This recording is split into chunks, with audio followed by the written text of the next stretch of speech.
Hello, Nigeria. Hello, Africa. Hello, the rest of the world. Once again, this is your boy, Dr. 96, aka The Realist. It is always the best thing to be real to yourself at all time. In being real, that is where there is fullness of joy and happiness. Don't copy anyone.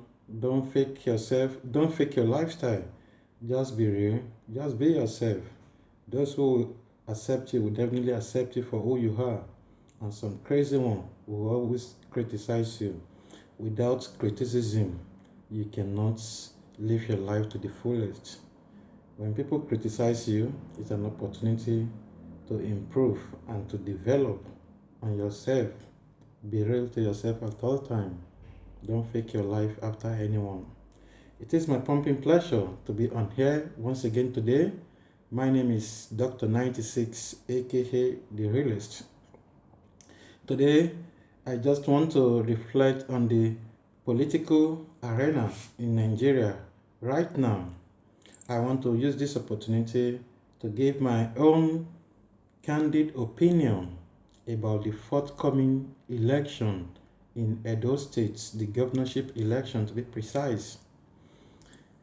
Now, we can see the battle currently going on in Edo State, and I want the Edo State indigene in particular and the entire Nigeria to support the truth and to use this opportunity in Edo State once and for all to eliminate godfatherism in our politics. Let us completely eradicate, abolish, discourage, and permanently set ourselves free from political godfathers. I'm saying this because of the role which Oshiomole is currently playing in Edo State, trying at all costs to displace the incumbent governor just because of personal issues. They have done it in Lagos State when the so-called godfather used his influence to displace and dispose the incumbent governor who was doing great and wonderful job for the development of the Lagos State. The godfather had his way finally, and because of that, I think that is what is giving Oshiomole the courage. That is his source of motivation, that if it had been done in Lagos State quietly and they succeeded, he can replicate the same thing in Edo State. And I want all Edo State indigene to stop this nonsense once and for all. Oshiomole is nothing but a fake human. He has been a fake human being right from his days in NLC, Nigerian Labour Congress. So he is a deceiver, he's a chameleon, he's a pretender, he's a great hypocrite, a big impostor. Why is Oshiomole so hell-bent to remove the current and incumbent governor in Edo State in person of Governor Obaseki from the scorecard of the masses? Obaseki is doing great and wonderful job. The civil servants in Edo State, they are giving a good assessment about the incumbent governor for prompt salary payment.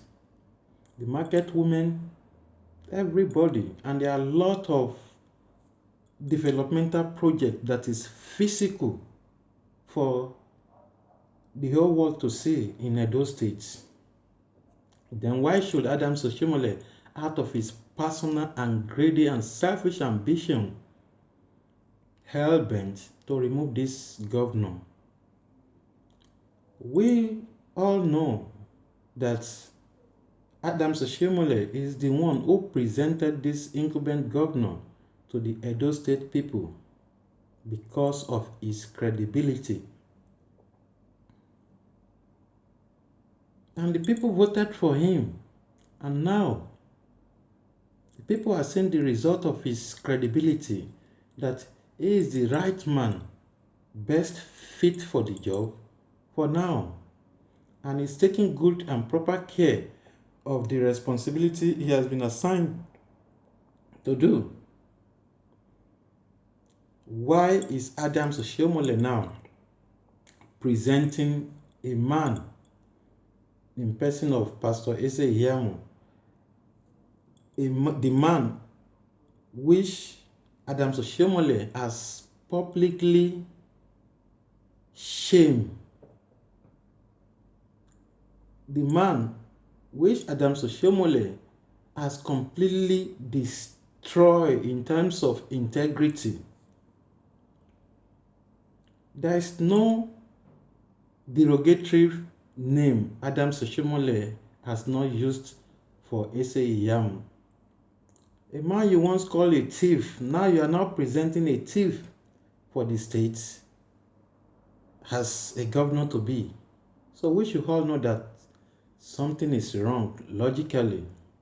Something is not going well between the incumbent governor and Adams Oshiomole. And it's a question of loyalty battle.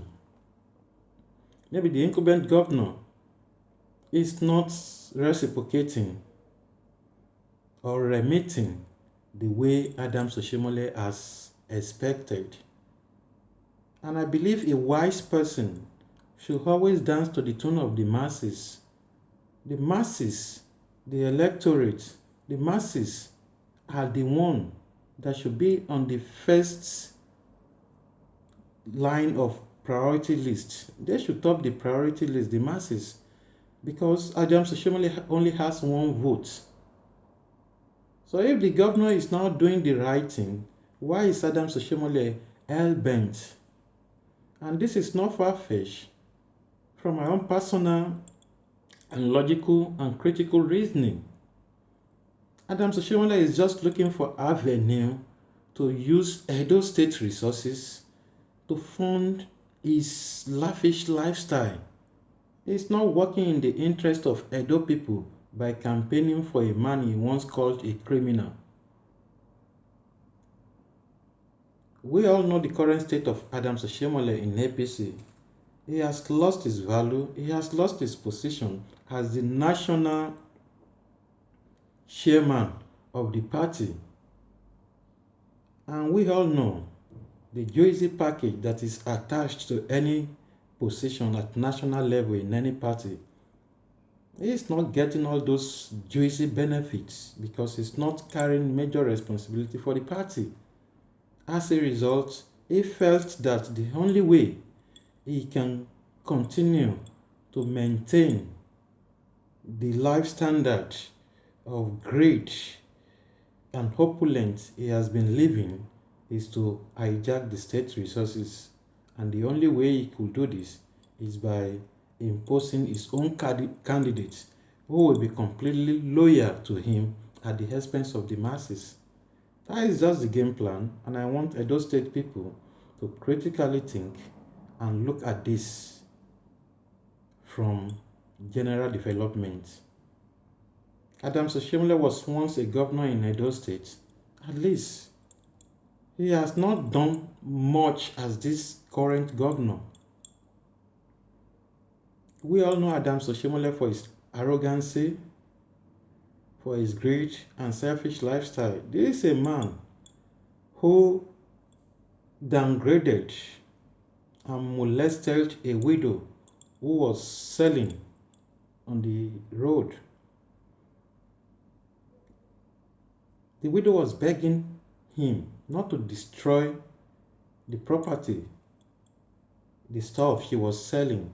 Adams Oshiomole told him publicly that he should go and die. It was the public outcry that made Adams Oshiomole to lower his ego by apologizing to the woman and gave her some compensation. How many jobs does Adams Oshiomole created when he was governor for 8 years? What is Adams Oshiomole's legacy in Edo State today? Poverty, dilapidating health care, to mention but a few. I'm using this opportunity to rightly inform Edo people to use their wisdom in voting for their conscience. They should not vote for party this time around. They should vote for credibility. They should vote for credential. They should vote for impact. And the only man who is qualified by the current assessment of Edo people is the incumbent governor. Why not allow him to spend it 8 years? Why not allow a man who is doing good to continue on the good foundation he has laid? And secondly, the way Adams Oshiomole is taking the campaign is something that desired to look with a critical lens for a former national chairman to descend himself to the level of a campaign manager for a gubernatorial candidate. That speaks a volume. I will not go beyond this, and I want those people to use their franchise peacefully to dislodge godfatherism in the states. Let our political arena be free once and for all. Let's create a political environment that will encourage and motivate good people to have the confidence that if they contest on their merits, they are likely have to get what they want. We should not encourage godfatherism.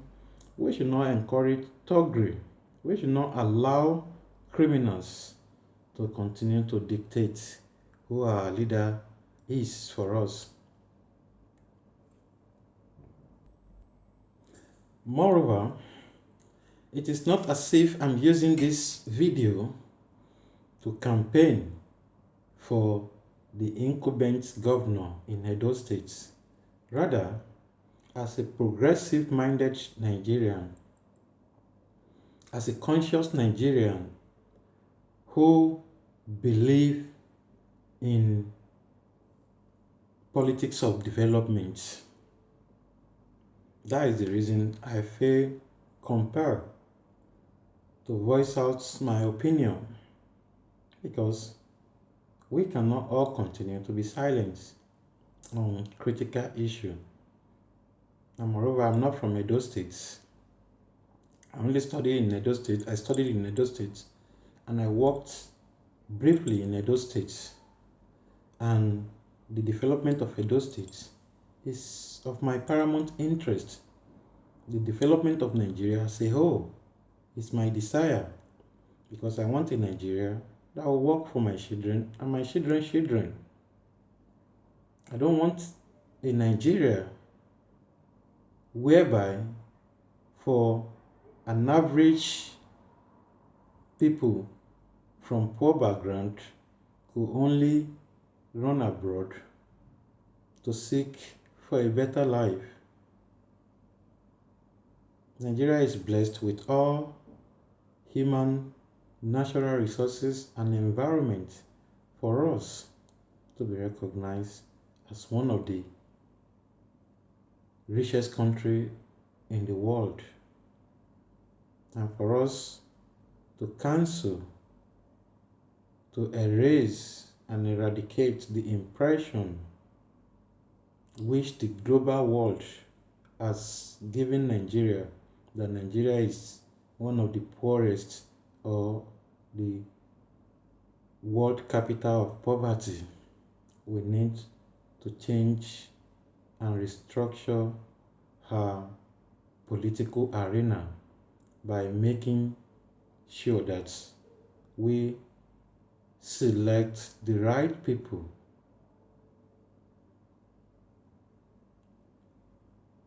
pro-Nigerians to be our leaders.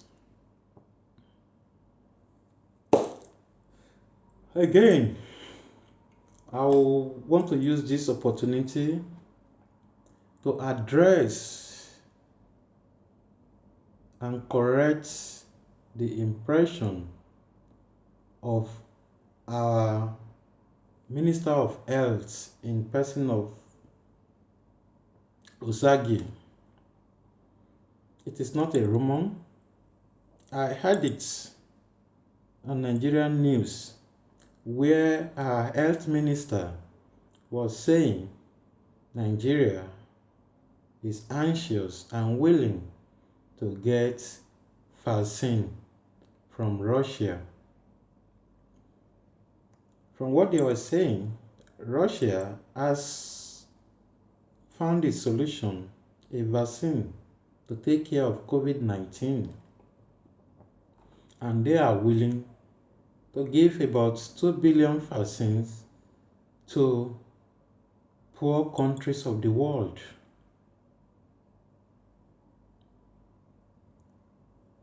In the first place, let us look at the impact of coronavirus. The impact of coronavirus was minimal in Africa. The entire casualties from coronavirus throughout the whole African countries combined together is not even up to the number of casualties in some European countries. It's not the casualty in the entire Africa. It's not even up to casualty in some states in America, not to talk of the entire America. So I believe if anyone needs this vaccine, it should be the West. In a situation whereby they are extending a kind gesture to Africa and the rest of the poor countries of the world, that sounds so illogical, because the best way to approach problem is to start from the bigger one to the smallest one.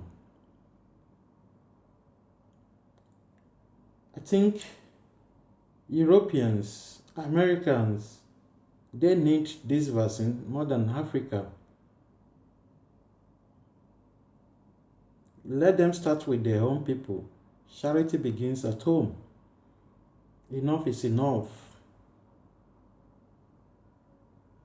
Africans should not be used as a testing kits. Africans should not be used as an experimental object. We are not guinea pigs. It is so shameful that our health minister, instead of him to mobilize resources within Nigeria from the health sector and health related companies, to mobilize human and resources together to find a local solution. Rather, is depending on solution from abroad. We don't trust our political leaders. We don't trust our politicians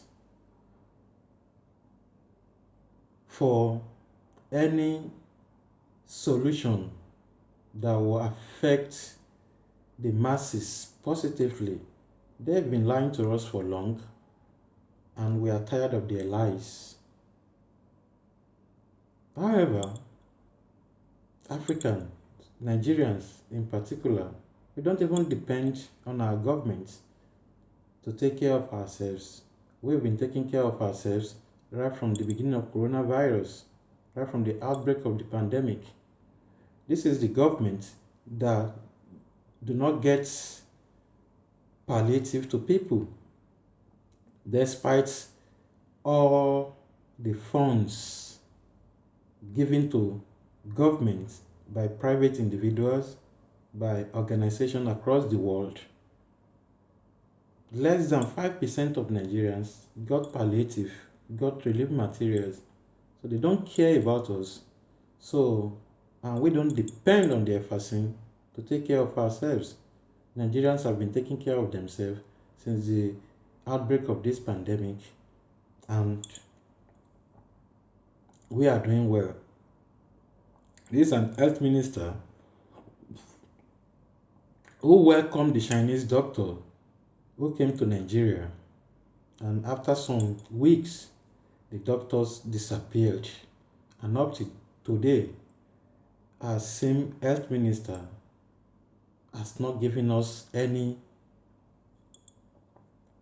feedback or update Nigerians about the whereabouts of the Chinese doctor. So, if our health ministers and other politicians, if they want any vaccines, they can start with their own family first and let us take care of ourselves as masses.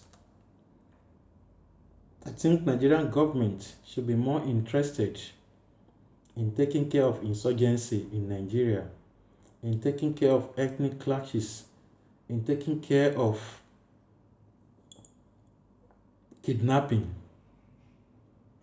More people have died through herdsmen killing, through kidnapping, through ethnic clashes, even through political thuggery. More people have died than the deaths recorded from coronavirus. So I think Nigerian government should focus on how to tackle the major problem in Nigeria: herdsmen, insecurity, kidnapping, political thuggery. Those are a major problem. Let us use our local means that has been sustaining us to continue to take care of ourselves. This is just my own contribution today, and as a result, I want Nigerians to stand against the will, the desire, the aspiration of Nigerian Minister of Health to import vaccines to come and take care of COVID-19 in Nigeria. We don't need it, despite the world outcry, despite a lot of conspiracy surrounding coronavirus. It is so shameful that our so-called Minister of Health will only rely on vaccine produced by China, produced by Russia to take care of COVID-19. Many African countries are doing well, providing their own solution. Senegal, for example, they've designed their own ventilators, which is very cheap, relatively cheap, more than the ventilators imported from abroad. They have designed their own testing kits, and they are doing well. And the incidence of coronavirus is almost flattened in Senegal and some other African countries. Let us copy those countries, and let us stop projecting Nigeria as a poor country. Nigeria, for goodness sake, Nigeria is not a poor country, but the problem of Nigeria is poor leadership. Our politicians, past and present, they make Nigeria to appear poor to the global community, to the world community. Those politicians who are having billions of dollars, billions of naira in their private accounts, home and abroad, they are the one who make Nigeria to appear poor. Rather, Nigeria is a very rich and very blessed country. Thank you very much for listening. If you like this video, please feel free to share to spread the awareness, and let us stand for what is right and what is just at all time. And we should stop allowing the leaders who do not care about our welfare, who do not care about our existence, to dictate how we are going to live our life for us. Thank you and God bless. Peace.